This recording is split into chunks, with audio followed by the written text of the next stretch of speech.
y regresemos a la clase de fisiología y estábamos hablando del transporte activo el día de ayer. Y en esencia, ayer hablamos del transporte activo primario y pusimos como ejemplo las bombas, hablamos de la bomba de sodio, potasio, ATPasa, hablamos de la bomba de calcio en diferentes acepciones, hablamos de la bomba de hidrógenos, también dijimos con potasio, con algunas otras cosas, y estas tres bombas son ejemplos del transporte activo primario. Sin embargo, particularmente la primera, la bomba de sodio, potasio, ATPasa, lo que hace es llenar el exterior de la célula de sodio y el interior de potasio. Esta acumulación de sodio en el exterior tiene otras consecuencias importantes. Vamos a verlas, fíjense. Vamos a hablar del transporte activo secundario. Vean, aquí tengo un transportador X en la membrana que saca esta molécula X de un lugar donde hay poco X a donde hay mucho. Es un transporte activo y consume ATP. Transporte activo que mueve esta molécula X del interior de la célula al exterior. Tal cual como ocurre con la bomba de sodio, potasio, ATPasa al sacar el sodio. Transporte activo primario. Y entonces ahora, fíjense bien, ¿qué situación generamos? Esta bomba saca la molécula X del interior de la célula hacia el exterior en contra de un gradiente de concentración. De modo que en el exterior hay mucha más sustancia X que en el interior. Ahora, ¿qué pasaría si en esta membrana yo coloco ahora, además de esta bomba, un canal que permite el paso de la molécula X? Un canal que no requiere energía, que solamente sea un camino para que pase la molécula X. Esa molécula X ahora, ¿de dónde a dónde se va a mover? Se va a mover del exterior al interior gracias a este gradiente de concentración que abrió o que provocó esta bomba de transporte activo. Entonces, primero tuve un transporte activo que la mueve al exterior, ocasiona que se acumule en el exterior, hay mucho, pero si ahora pongo un canal aquí que permite el paso de esta molécula, esa molécula se va a mover en favor de su gradiente de concentración del exterior al interior. Pero puede pasar algo interesante allí, que al moverse del exterior al interior, arrastre con ella a otra molécula. Así, fíjense bien, aquí está de nuevo la bomba que manda esta molécula X al exterior. Aquí ya hay mucho contenido X en el exterior, poquito en el interior. Tengo un canal. En ese canal puede pasar la molécula X. La molécula X se va a meter a la célula a través de este canal. ¿Por qué? Porque hay más molécula X en el exterior que en el interior. Pero vean qué pasó con la molécula S. La arrastró. Entonces, gracias a ese gradiente de concentración, la molécula X ingresó a la célula arrastrando a la otra, también en contra de gradiente de concentración. Bueno, en la actividad de la primera bomba, esta de la moradita, se llama transporte activo primario. Y la otra, la que arrastra nada más a la molécula, se llama transporte activo secundario. ¿Qué diferencias hay? El transporte activo primario requiere una bomba que gaste energía. El segundo no requiere una bomba, basta un canal para que la molécula arrastre a otra y la ingrese a la célula sin gasto de energía. En este caso, la molécula morada gasta energía, la bomba azul no la gasta y sin embargo, la bomba azul arrastra una molécula S hacia el interior de la membrana, al interior de la célula. Entonces, la arrastra en contra de un gradiente de concentración y sin embargo no gasta energía. ¿Por qué? Porque la energía ya la gastó la primera bomba. Esta, la del trabajo del morado, se llama transporte activo primario y la otra se llama transporte activo secundario. ¿Hasta aquí está claro? Sí, doctor. Perfecto, bueno, déjenme aclarar un punto más. Fíjense, en este caso que tenemos en la diapositiva, la molécula S se arrastró junto con la X al interior de la célula. Es decir, las dos se movieron en el mismo sentido. Este transporte activo secundario se llama cotransporte. Cotransporte. Cuando una molécula, la molécula X en este caso, arrastra a la molécula S en el mismo sentido que él se mueve. Se movieron las dos del exterior al interior y se llama cotransporte. Pero me debo preguntar, ¿podrá haber situaciones donde el movimiento de la segunda molécula sea en sentido opuesto? Es decir, que la molécula X se mueva hacia el interior y la S al exterior. ¿Será posible eso o no? La respuesta es sí, sí es posible. Y aquí está ejemplificado. Vean, tengo primero a la izquierda el trabajo de una bomba que en contra de gradiente de concentración mueve a una molécula de un lado al otro de la membrana. Luego, gracias a un canal, esa molécula se regresa hacia el sitio donde estaba originalmente y jala a una molécula X junto con él. Aquí las dos moléculas se movieron en el mismo sentido. Es un transporte acoplado, pero como se mueven en el mismo sentido, se llama cotransporte o simporte, como dirían en inglés, simport o cotransporte. Pero puede darse el caso que esta molécula se mueva hacia el interior siguiendo su gradiente de concentración y la otra se mueva al contrario porque se trate de una molécula con la misma carga eléctrica. Entonces, si entra una positiva, sale una positiva, si entra una negativa, sale una negativa. Entonces, aquí se movieron las dos, pero en sentido opuesto. Este tipo de transporte activo secundario se llama contratransporte. En resumen, entonces, en un transporte activo secundario, la energía la gasta la primera bomba, la segunda ya no. La segunda es un canal que no genera gasto de energía. Solamente mueve en forma de arrastre una segunda molécula. Si la segunda molécula se mueve en el mismo sentido que la primera, se llama cotransporte. Si se mueve en sentido contrario, se llama contratransporte, o en inglés, simport y antiport. Los dos se llaman transporte acoplado o transporte activo secundario. Entendamos que decir transporte activo secundario o transporte acoplado es exactamente lo mismo. El transporte activo entonces incluyó la bomba primero y los canales después. De todo este dibujo que está aquí, ¿quién gasta energía? Solamente la bomba inicial, la que genera el gradiente de concentración inicial, que casi siempre se trata de la bomba de sodio-potasio ATPasa, generando un gradiente para el sodio, habiendo más sodio afuera que adentro, y un gradiente para el potasio, habiendo más potasio adentro que afuera. ¿Está claro el transporte activo secundario? ¿Están claras las dos formas de transporte activo secundario o de transporte acoplado? Cotransporte y contratransporte. En inglés, simport, cotransporte, y antiport, contratransporte. ¿Hay alguna pregunta o duda de esto que estamos viendo ahora? ¿Para todos claro? Sí, doctor, todo bien. Perfecto. Ok, correcto. Seguimos entonces. Aquí lo tengo, fíjense, está ejemplificado.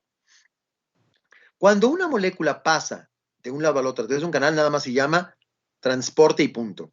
Pero cuando va acoplada con otra, si las moléculas se mueven en el mismo sentido, se llama cotransporte, y si se mueven en sentido contrario, contratransporte. Quiten aquí el cotransporte porque cotransporte se refiere solamente a la circunstancia donde las dos se mueven en el mismo sentido. De aquí para acá. De aquí para acá. Y contratransporte, una en un sentido y otra para el otro. Para que ocurra esto, primero tuvo que haber actuado una bomba que generó energía, que gastó energía y que ocasionó que un electrolito X, un ion o un anión, tuviera una concentración mayor de un lado de la membrana, afuera o adentro. Primero la bomba gasta energía, genera una diferencia de concentraciones entre dentro y fuera de la célula, es decir, una diferencia de concentraciones, un gradiente de concentración, y después los canales permiten por arrastre el cotransporte o el contratransporte. ¿Alguna pregunta? ¿No? Bueno, vean, un ejemplo muy conocido de transporte activo secundario es el movimiento de sodio con glucosa. Recordemos, hay afuera de la célula mucho sodio, adentro de la célula poco sodio. ¿Por qué?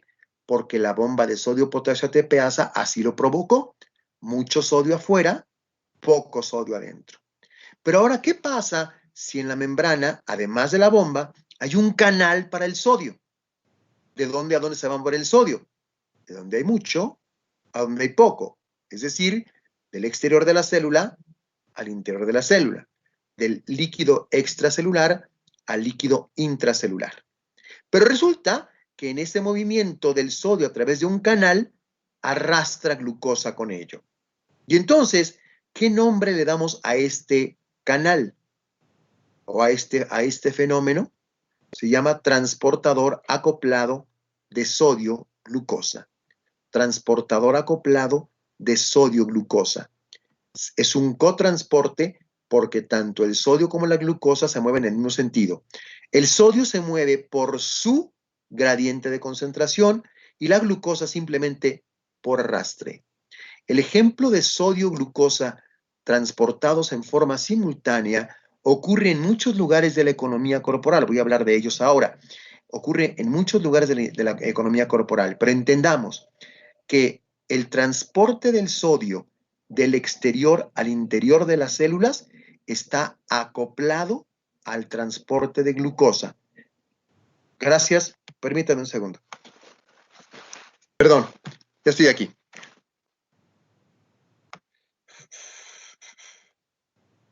Regresarme, aquí estábamos. ¿Me escuchan todos? Sí, doctor. Okay. Entonces les decía que existen en la economía muchos cotransportadores sodio-glucosa. Muchos cotransportadores sodio-glucosa. Vamos a hablar de algunos, pero antes déjenme aclarar un punto.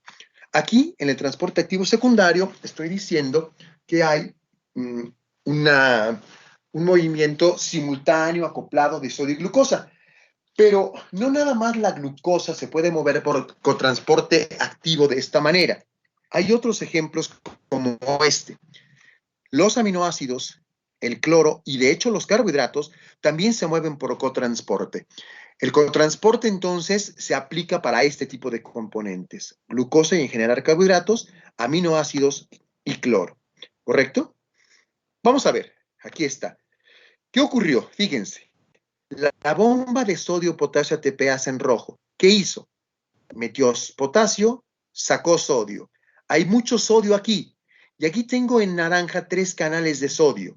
El sodio entra a la célula por su gradiente de concentración, pero en este canal arrastra el cloro, en este canal arrastra los aminoácidos y en este canal arrastra un carbohidrato, habitualmente glucosa.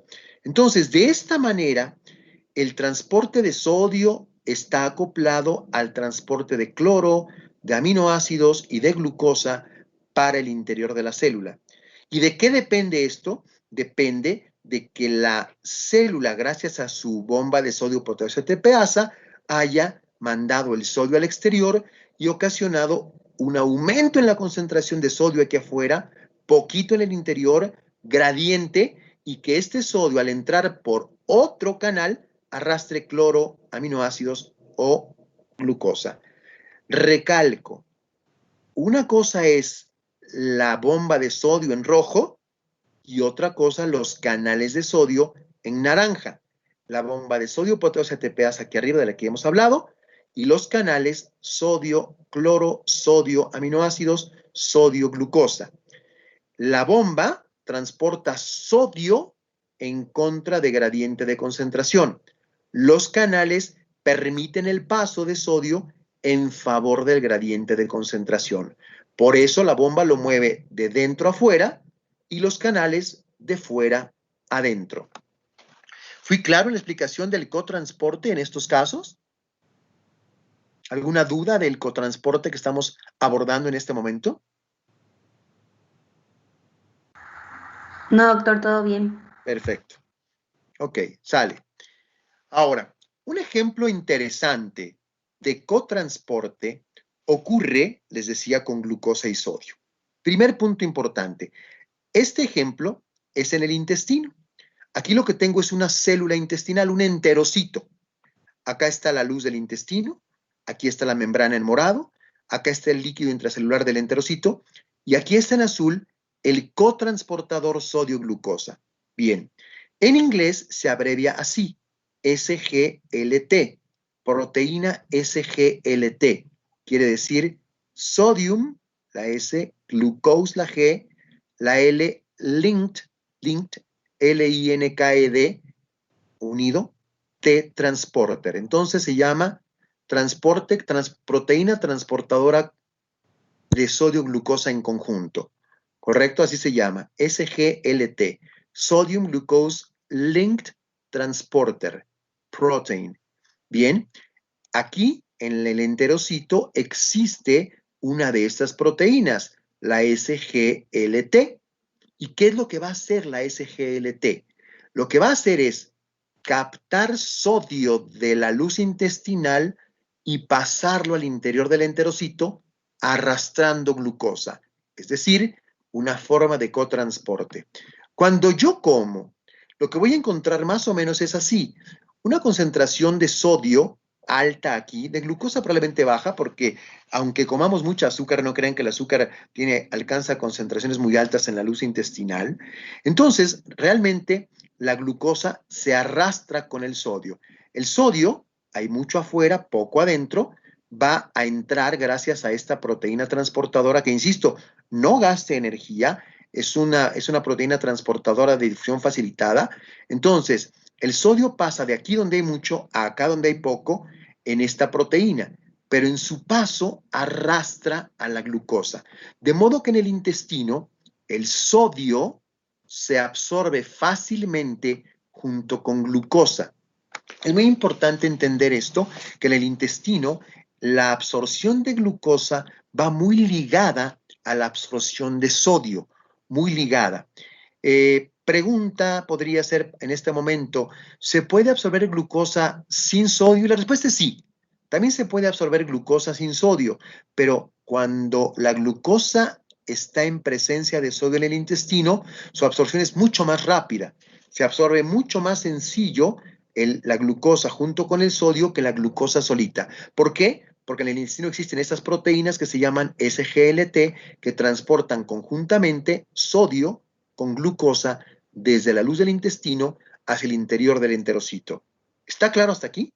Se llaman SGLT, proteínas SGLT, Sodium Glucose Linked Transporter, transporte acoplado de sodio-glucosa, transporte unido de sodio-glucosa o transporte conjunto de sodio-glucosa. Eso quiere decir SGLT. Y de esta manera la glucosa entra al interior de la célula. ¿De esto quedó claro? ¿Alguna pregunta? ¿No hay? Déjenme hacer una aclaración más. Aquí no está en la diapositiva, pero anótenlo ustedes. El transporte de sodio y glucosa de la luz del intestino al interior de la célula va acompañada también de agua. Además de sodio y glucosa, entra agua. Entonces, si el intestino tiene sodio, glucosa y agua, ¡fum!, se meten hacia el intestino, hacia los enterocitos, gracias a que existe en la pared de los enterocitos una proteína que transporta al mismo tiempo sodio y glucosa y arrastra agua también. ¿Cómo se llama esta proteína? Se llama SGLT. ¿Alguna pregunta del SGLT hasta aquí? ¿Ninguna pregunta? No. Bien, déjenme ponerlo aquí en monitos. Estamos en el 1. Dice aquí, el sodio se une al transportador, a la proteína azul. Así.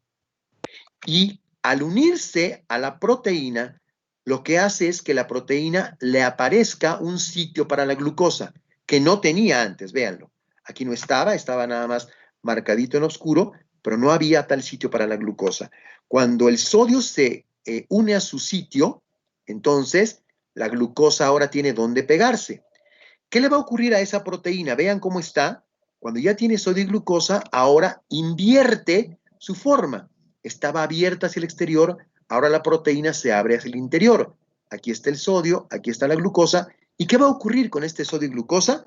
Ahora que ya está la proteína abierta al exterior, pues ahora se van a soltar las dos y van a pasar al interior de la célula, y les decía, arrastrando agua, el agua que estaba aquí en el interior de este canal que está aquí puesto.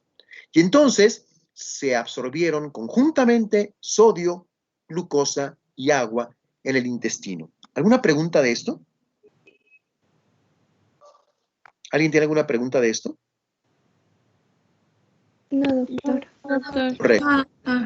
Déjenme aclarar una cosa más. aquí un apunte clínico. Yo no sé si ustedes han escuchado hablar de las soluciones de hidratación oral, que se usan mucho en pediatría para hidratar a los niños que tienen diarrea y deshidratación. Esas que incluso regalan en la Secretaría de Salud, en los centros de salud y todo. Bueno, ¿qué contienen las soluciones de hidratación oral? Contienen sodio, glucosa y agua. ¿Por qué se usan para hidratar a una persona? Porque si cualquiera de nosotros ingiere esa combinación sodio, glucosa y agua, se va a hidratar rápidamente porque al momento en que el sodio y la glucosa sean absorbidos en el intestino, gracias a esta proteína que se llama SGLT, van a arrastrar agua con ellos. De modo que las soluciones de hidratación oral tienen sodio, glucosa y agua, aprovechando esta estructura, este SGLT que se encuentra en los enterocitos. ¿Quedó clara esta explicación clínica respecto a las soluciones de hidratación oral? ¿Sí? Sí, doctor. Bueno, correcto. Entonces, es un ejemplo de cotransporte. Ahora vamos a hablar un poquito del contratransporte. Aquí tengo un ejemplo de contratransporte. ¿Qué ocurrió aquí? El sodio se movió hacia adentro y el potasio hacia afuera. Fíjense que no es la bomba de sodio, porque la bomba de sodio los mueve al revés. La bomba de sodio lo mueve de dentro hacia afuera el sodio y de fuera hacia adentro el potasio, gastando energía. ¿Cómo quedó la célula? Con mucho sodio afuera, con mucho potasio adentro. Si yo abro en la célula un canal que pueda permitir el paso de sodio y potasio, ¿qué va a pasar? El sodio se va a mover del exterior al interior y el potasio se va a mover del interior al exterior. Esto ocurre también en las células humanas. Hay contratransportadores sodio-potasio. Esto también existe. Aquí se ve con el potasio, pero el potasio no es el único elemento que puede contratransportarse con sodio. Hay otros más. También ocurre con el calcio y también ocurre con el hidrógeno. Entonces, hay canales que mueven calcio en un sentido y sodio en otro, potasio en un sentido, sodio en otro, e hidrógeno en un sentido y sodio en otro. Siempre en intercambio con sodio. Siempre se usa el sodio porque el sodio, gracias a la bomba de sodio, está acumulado en gran cantidad en el exterior y hay muy poco en el interior. Vean aquí, tengo la bomba de sodio potasio ATPase en rojo. ¿Qué hace? Saca 3 sodios, ingresa 2 potasios. Resultado, mucho sodio afuera, mucho potasio adentro. Ahora, este canal no es bomba, es un canal. Está abierto que va a permitir que el sodio cruce. ¿De dónde a dónde? Del exterior al interior, porque hay más sodio afuera que adentro. Pero en su movimiento expulsa ahora a un calcio, porque entraron 2 sodios, 2 cargas positivas, y salen 2 cargas negativas con un calcio. De modo que aquí hay un contratransporte con calcio, así como lo había con potasio en la otra diapositiva y como también lo existe con el hidrogenión que hemos mencionado. El contratransporte entonces ocurre entre sodio y potasio, sodio y calcio, sodio e hidrogenión. Y el cotransporte ocurre con sodio y cloro, con sodio y aminoácidos y con sodio y carbohidratos, en especial glucosa. ¿Quedó claro esto del cotransporte y contratransporte? ¿Alguien tiene alguna pregunta o duda? Doctor, ¿por qué dijo que siempre se usaba sodio con este tipo de bombas? Porque aprovechan que el sodio tiene una alta concentración extracelular y una baja concentración intracelular. Entonces, aprovechando eso, aprovechando que ya tiene mucho sodio el líquido extracelular, utilizan el sodio para mover cotransporte o contratransporte de otra molécula. Si usáramos una molécula diferente será más difícil porque ninguna molécula tiene una concentración tan alta en el líquido extracelular. Aprovecha el cotransporte y contratransporte, aprovechan que hay mucho sodio en el exterior. ¿Y esto a quién se debe? A la bomba de sodio potasio ATPase. Entonces, la bomba gasta mucha energía, pero esa energía se usa para mover otras moléculas. Por eso se usa el sodio principalmente sobre otras moléculas, cotransporte y contratransporte. Ahora, si tu pregunta es, ¿existen formas de cotransporte y contratransporte que usen otras moléculas? La respuesta es sí. Claro que hay otras moléculas que pueden utilizar. Se puede usar el potasio también, se puede utilizar el calcio, pero la que más se usa es el sodio y me sirvió como ejemplo claro para ponerles la explicación de estas diapositivas. ¿Sí quedó claro? Sí, doctor, gracias. ¿Sí? ¿Alguien más quiere preguntar algo? Yo sí, doctor. ¿Escuchó? Entonces, en sí, el transporte activo primario solamente es como la bomba y ya Las bombas, es... básicamente, ¿no? Hablamos, ¿te acuerdas de Ajá, tres? Hablamos de la de sodio, potasio, sí. calcio, hidrógeno. Entonces, el primario como tal, sí, son las bombas. Ah, ok. Y el secundario incluye las dos, la de Eh, difusión el y las secundario bombas. incluye el canal que se asocia a las bombas, ¿de Ah, acuerdo? ok. Sí. Que puede ser, o que casi siempre es de sodio, pero puede ser de otra cosa, ¿eh? No necesariamente tienen que ser de sodio. La mayoría son de sodio, como les decía, porque aprovechan que hay una gran cantidad de sodio en el celular. Entonces, en realidad, podemos decir, en resumen, que el transporte activo primario usa la bomba y el transporte activo secundario usa el canal asociado a la bomba. ¿Sí? Sí, doctor, muchas gracias. ¿Quién consume energía? La bomba. Y el canal aprovecha lo que hizo la bomba para hacer el transporte activo secundario. ¿Está claro? Sí, muy claro. Gracias, doctor. Correcto. ¿Alguien más? ¿Alguna otra pregunta? Bueno, seguimos. Una pregunta. Aquí tengo en resumen lo que hemos estado diciendo. Fíjense. Acá, ¿de qué se trata? Un contratransporte sodio-calcio. Aquí, un contratransporte sodio-hidrógeno. Acá, un cotransporte sodio-glucosa. Acá, un cotransporte sodio-aminoácidos. Recalcando, ¿por qué todas usan sodio? Porque en condiciones basales el sodio es abundante en el líquido extracelular y escaso en el intracelular. ¿Y quién se encargó de hacer esa distribución del sodio? La bomba de sodio, potasio, ATPasa. Aquí en la diapositiva solo veo ya los canales, ya no veo la bomba. La bomba ya trabajó, ya mandó el sodio afuera, ya dejó poco sodio adentro y ya con esa circunstancia permite que los canales actúen contratransportando sodio y calcio, contratransportando sodio y hidrogenión, cotransportando sodio y glucosa, cotransportando sodio y aminoácidos. Déjenme hacer una consideración más. Estos cuatro que están aquí son canales para contratransporte y cotransporte. Puedo preguntarme, ¿esos canales están abiertos todo el tiempo? La respuesta es no. Hay ocasiones en las que esos canales están cerrados, hay ocasiones en las que están abiertos, hay ocasiones en que hay algunos abiertos y otros cerrados, hay ocasiones en que hay muchos abiertos, hay ocasiones en que hay muchos cerrados. Entonces, eso significa que el contratransporte y el cotransporte ocurren, pero no todo el tiempo ni a la misma velocidad todo ese tiempo.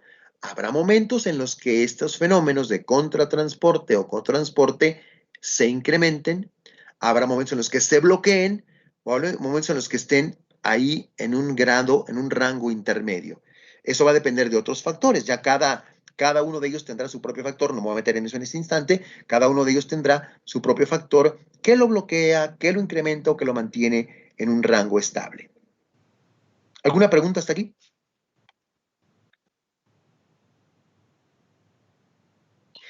Bueno, entonces, el cotransporte en realidad es un transporte en secuencia, porque ¿qué pasa? Fíjense, aquí está especificado. ¿Quién es esta? La bomba de sodio, potasio, ATPasa, que es una bomba de transporte activo primario, saca sodio, mete potasio y gasta energía. Hay mucho sodio adentro, afuera, poco adentro. Y aquí hay un canal de transporte, un canal que permite que pase el sodio arrastrando glucosa, cotransporte de glucosa con sodio. Ese es un cotransporte.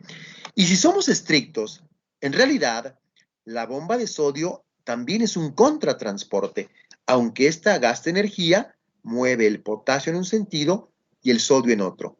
Podemos recalcar que la bomba de sodio potasio ATPasa es la fuente primaria de origen del cotransporte y del contratransporte.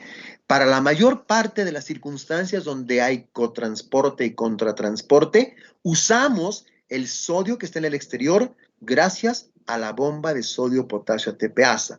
Si la bomba de sodio-potasio ATPasa no funciona, todos esos transportes secundarios no van a ocurrir.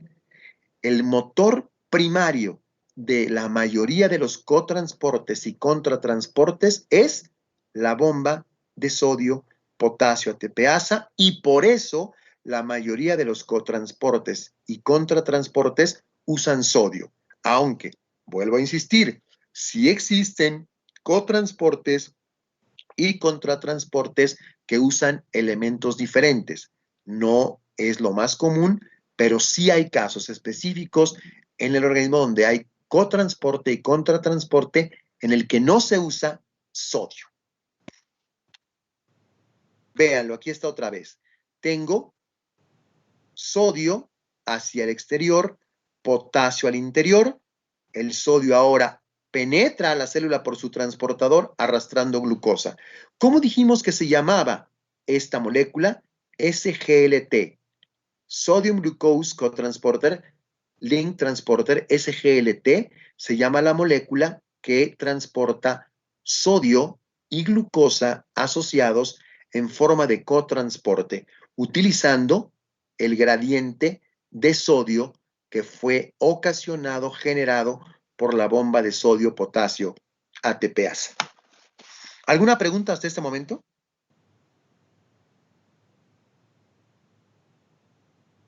¿No hay preguntas?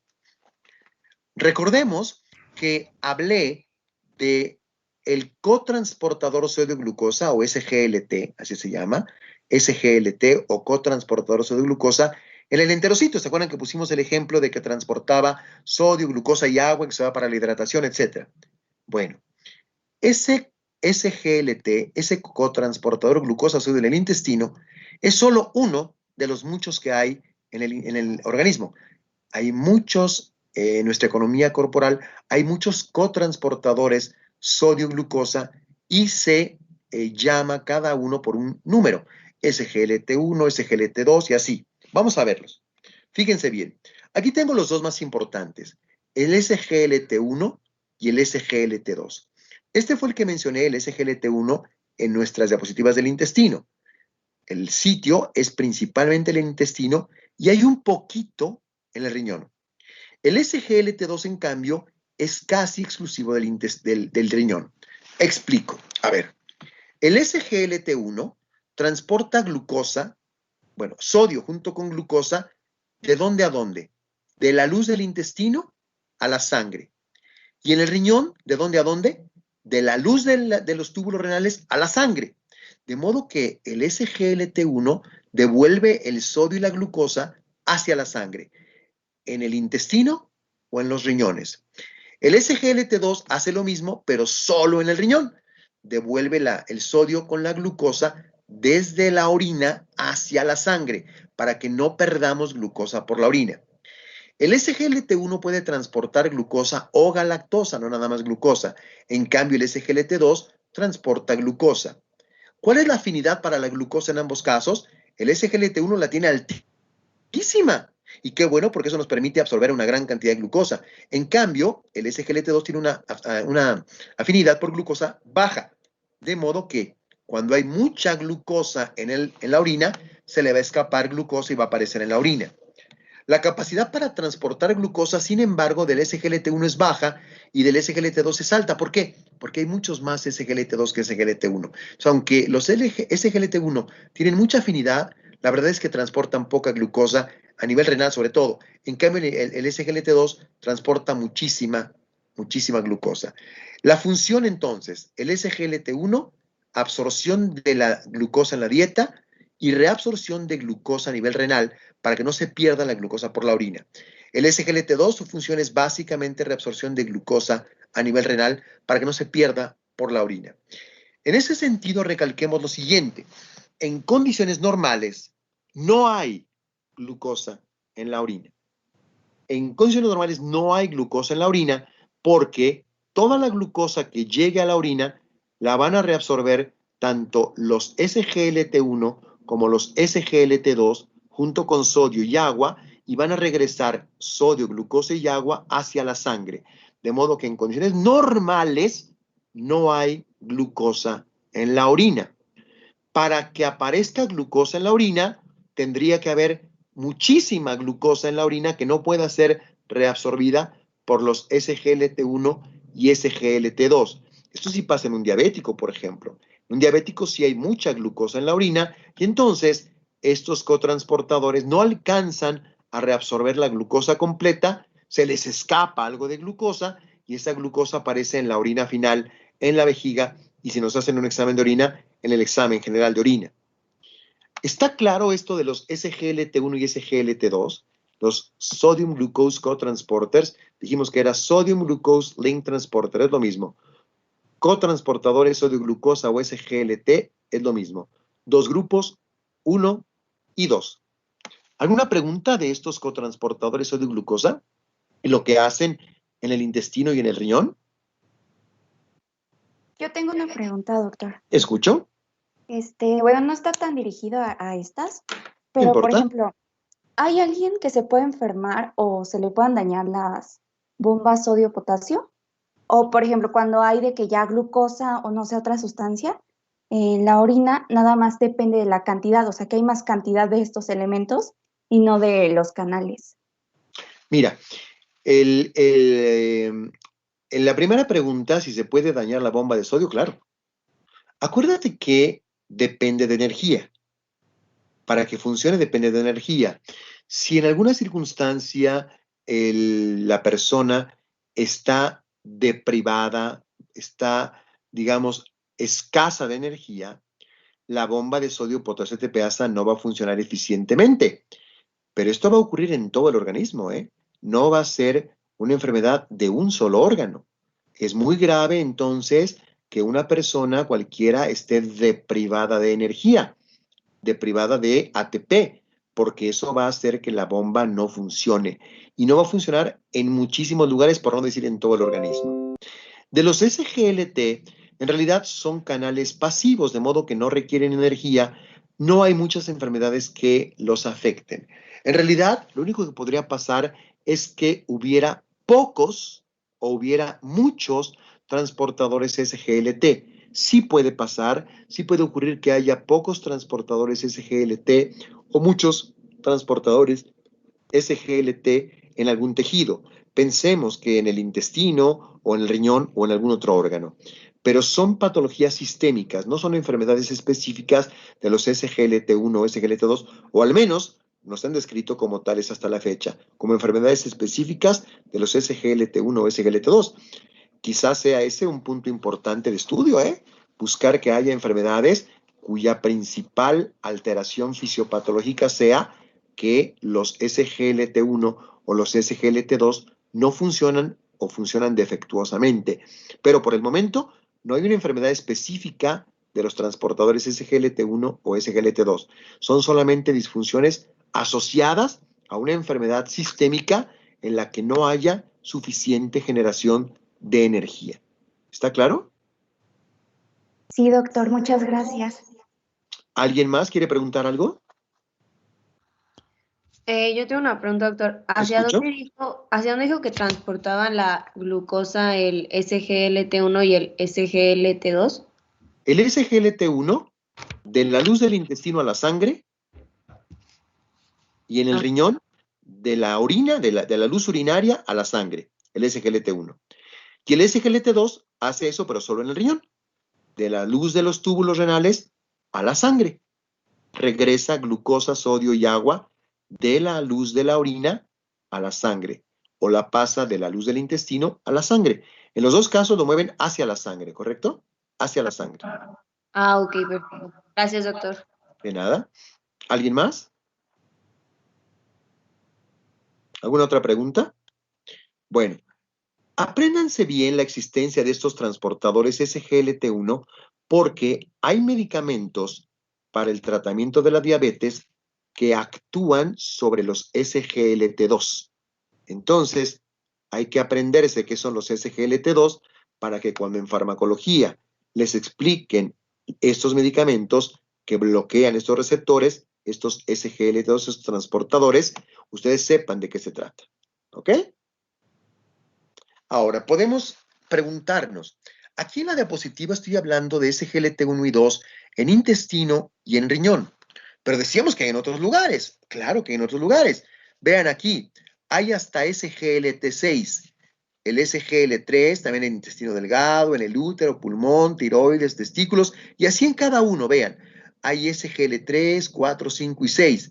En realidad, los más importantes son el 1 y el 2. Y aquí está la abreviatura. Sodium Dependent Glucose Transporter, SGLT. En realidad quiere decir Sodium Glucose Link Transporter, transportadores de sodio y glucosa ligados. Los más importantes son el SGLT1, que está en el intestino delgado y en el riñón, y el SGLT2, que prácticamente solo está en el riñón, solamente en el riñón. ¿Qué hacen? Mandan sodio, glucosa y agua de la luz intestinal a la sangre o de la luz de los túbulos urinarios a la sangre. ¿Está claro esto? ¿Alguna pregunta de los SGLT?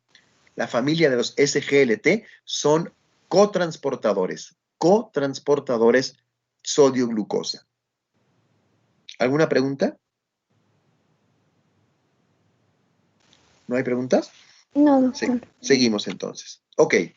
Ahora, aquí tengo otro ejemplo diferente de un cotransporte en secuencia. Vean que este no usa sodio, este usa hidrogenión. ¿Se acuerdan de la bomba de protones? Dijimos que la bomba eliminaba contragradiente de concentración hidrogeniones. Esto pasa, por ejemplo, en la luz del estómago. La bomba de protones produce muchísimos protones hasta acá. Ahora, algunos de esos hidrogeniones pueden regresar a la célula gracias a un cotransportador sucrosa-hidrógeno. Y entonces el hidrógeno entra gracias a su gradiente de concentración y arrastra sucrosa con él, haciendo un cotransporte en secuencia hidrogenión-sucrosa. Entonces, un ejemplo que no usa sodio. Hemos dicho que la mayoría usan sodio. Es el que está más fácilmente disponible, el que más hay. Pero también existen cotransportes con otras sustancias, como el que vemos en la diapositiva, que utiliza hidrogeniones para arrastrar sucrosa. El mecanismo es el mismo. Primero la bomba gasta energía, aumenta los hidrogeniones extracelulares y luego, en forma de canal, la de abajo, regresa el hidrogenión junto con una sucrosa. ¿Quedó claro hasta aquí? ¿Está claro que hay otras formas de cotransporte? Sí, doctor. Sí, ¿Correcto? Vamos entonces, seguimos adelante. Vamos a resumir un poco esto. A ver, las moléculas pequeñas entonces se mueven a través de las membranas gracias a transporte pasivo o transporte activo. Si ustedes recuerdan, el transporte pasivo incluye la difusión simple, aquellas que pasan directamente a la membrana porque son liposolubles o muy pequeñitas, oxígeno, nitrógeno, CO2, lípidos, o por difusión facilitada a través de canales acuosos o de proteínas transportadoras, como las que hemos visto ahorita. Eso es para el transporte pasivo. El transporte activo, a su vez, tiene la participación de bombas y luego los cotransportadores que actúan paralelamente con las bombas. Ya dijimos, ¿verdad? Que la mayoría usan sodio, pero pueden ser de otros elementos. Las bombas pueden ser las de hidrógeno o las de calcio. La mayoría son de sodio, pero pueden ser cotransportadores de otras sustancias. Esto es para las moléculas pequeñas, transporte activo o transporte pasivo. Pero, ¿y si se trata de una molécula muy grande? Una molécula que no sea liposoluble, que no cruce la membrana y que sea grande. ¿Habrá forma de que cruce la membrana? Y la respuesta es sí.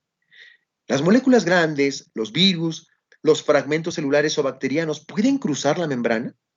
Por supuesto que pueden cruzar la membrana. Digo, nuestro famosísimo coronavirus cruza las membranas y es un virus enorme, no es un sodio, es un virus gigantesco, de los más grandes que hay. Y sin embargo, cruza las membranas. Bien, ¿cómo cruzan las membranas estas moléculas grandes, virus, fragmentos celulares o bacterianos? Lo hacen por fagocitosis, exocitosis o pinocitosis. Así cruzan las membranas. Vamos a mencionar rápidamente estos conceptos que ustedes seguramente ya han escuchado. Fagocitosis, exocitosis y pinocitosis. Vean, aquí por ejemplo, una bacteria se pegó a unas proteínas de la membrana. Proteínas de la membrana aquí en moradito azul, y la bacteria se pegó a ellos. Y entonces la bacteria, ¿qué hace? Absorbe la bacteria en una vesícula. La absorbe formando una vesícula. Esta vesícula en su alrededor tiene membrana celular. Nada más la absorbió. Y luego, esta vesícula ya se llama fagosoma, tiene los fragmentos de la bacteria dentro. ¿Y qué va a hacer la célula con este fagosoma? Lo va a unir a un lisosoma o a un peroxisoma, sobre todo a un lisosoma. ¿Se acuerdan que tenían los lisosomas y los peroxisomas? Tenían hidrolasas y oxidasas. Y entonces lo que hace la célula es unir alguno de estos lisosomas o peroxisomas a este fagosoma, soltar aquí adentro las enzimas como perros rabiosos para destruir a esta bacteria después de haberla fagocitado. Esto, por ejemplo, lo hacen mucho los macrófagos para fagocitar bacterias y destruirlas. Importante mecanismo. Vamos a ver. Tengo aquí, la bacteria se pegó a unas proteínas. Estas proteínas se llaman receptores. Ahora se lo tragó, lo engulló. Aquí está la vesícula con la bacteria adentro. Se llama fagosoma. Ahora la célula fusiona el fagosoma con un lisosoma, se forma un fagolisosoma y las enzimas del lisosoma que hacen con la bacteria la destruyen. Quedan fragmentos, restos, ruinas de la bacteria y ahora la célula las envía al exterior por exocitosis. Detritus, restos solubles. Entonces, de esta manera nos defendemos de muchas bacterias. Esto lo hacen mucho los macrófagos para defendernos de bacterias. Cuando este proceso que está aquí no se efectúa con eficiencia, entonces no se elimina la bacteria y puede haber una infección. ¿Quedó claro este proceso aquí de fagocitosis y exocitosis? ¿Alguna pregunta hasta aquí? No. Está sencillo realmente. Bien, vamos a completar esta información. Aquí está, a ver, vamos a ver. Fíjense bien. Acá tengo microbio u otra partícula, ¿correcto? Llegó aquí un macrófago. Emite pseudópodos y se come a este microbio. Lo envuelve en una vesícula. Esta vesícula tiene alrededor membrana celular. Ahora la célula fusiona esta vesícula fagocítica o fagosoma con un lisosoma, aquí está, suelta a sus perros de casa, las hidrolasas, destruyen la bacteria, quedan solo detritus, fragmentos, material no digerible, y entonces esos fragmentos son eliminados al exterior por exocitosis.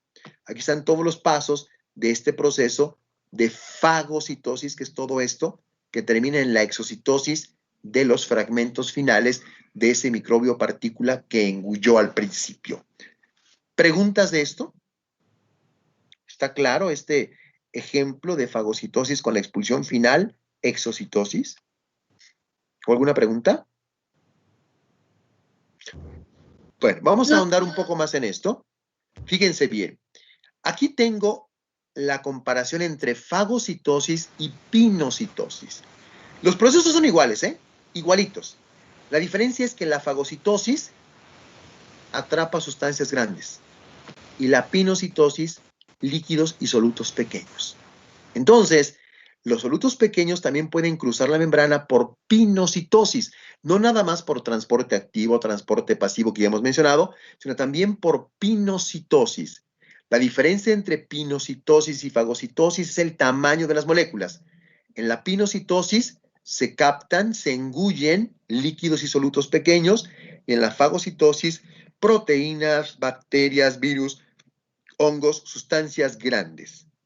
¿Está clara la diferencia entre pinocitosis y fagocitosis? Porque se parecen, se parecen mucho. ¿Está claro Sí, para doctor. todos? Sí, doctor. Perfecto. Ahora, hablábamos de que la fagocitosis termina con la exocitosis de los restos de la bacteria o del virus. Pero vamos a analizar un punto más. La fagocitosis y la pinocitosis en conjunto se conocen como endocitosis. Las dos, ya quedamos que fagocitosis es de moléculas grandes, pinocitosis pequeñas, pero las dos juntas se llaman endocitosis. Y la contrastamos contra la exocitosis.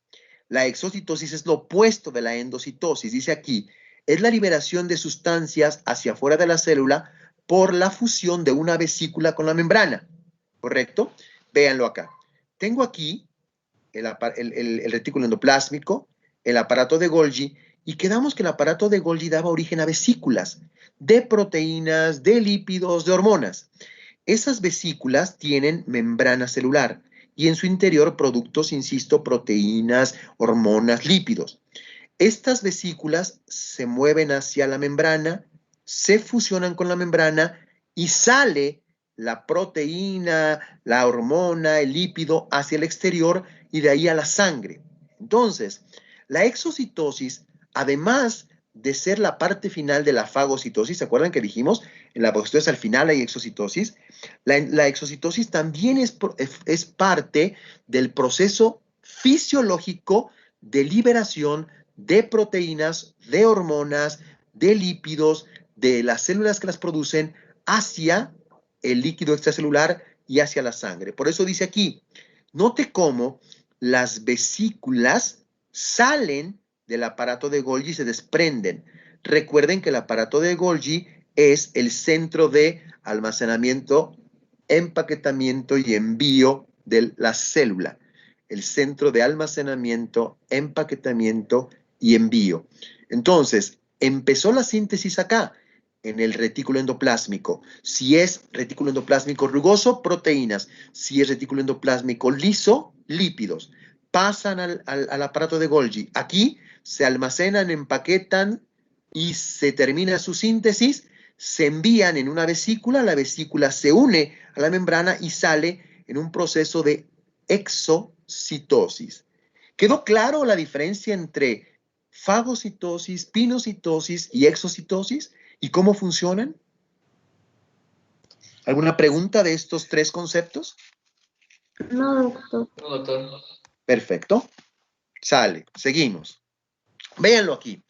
Aquí tengo la vesícula con lo que tenga dentro, que puede ser detritus de un microbio o proteínas u hormonas o alguna otra cosa.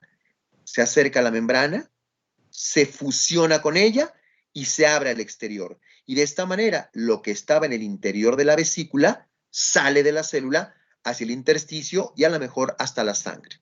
Así es como ocurre el proceso de exocitosis. Vean qué importante es que la vesícula esté conformada igual que la membrana celular. Una bicapa lipídica exactamente igual para que pueda fusionarse con la membrana celular. Si las vesículas no tuvieran esta conformación, no podrían fusionarse y no podría existir el proceso de exocitosis. Bueno, ok. Ahora, un dato más. Aquí tengo el aparato de Golgi enviando vesículas.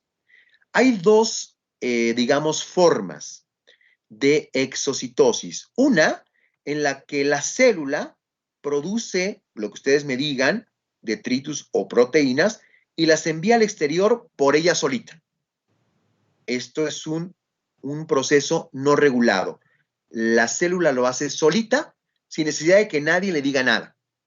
Pero hay otras ocasiones en que la exocitosis depende de una sustancia externa, como está aquí abajo. Hay una proteína receptor, llegó un ligando, este mandó una señal al interior y gracias a la señal, la vesícula se fusiona con la membrana y libera su contenido. Vamos a poner un ejemplo del de arriba. El de arriba es, por ejemplo, cuando un macrófago fagocita un virus, lo destruye y lo elimina. No necesita que nadie lo estimule. Este de acá ocurre, por ejemplo, con la insulina. Pensemos que esta célula produjo insulina y está aquí almacenada en estas vesículas. ¿Qué pasa cuando llega aquí un estímulo extra? Esta insulina se fusiona con la membrana y se sale a la circulación. Pero necesita un estímulo externo que casi siempre será glucosa. Llega la glucosa aquí, le da este estímulo y el páncreas libera insulina. Entonces, existe exocitosis no regulada y exocitosis regulada.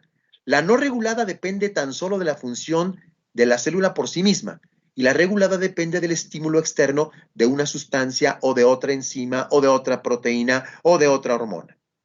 ¿Quedó claro esta diferencia entre la exocitosis regulada y no regulada? Sí, doctor. Perfecto. Vamos despacito, no quiero que nadie se me haga bolas.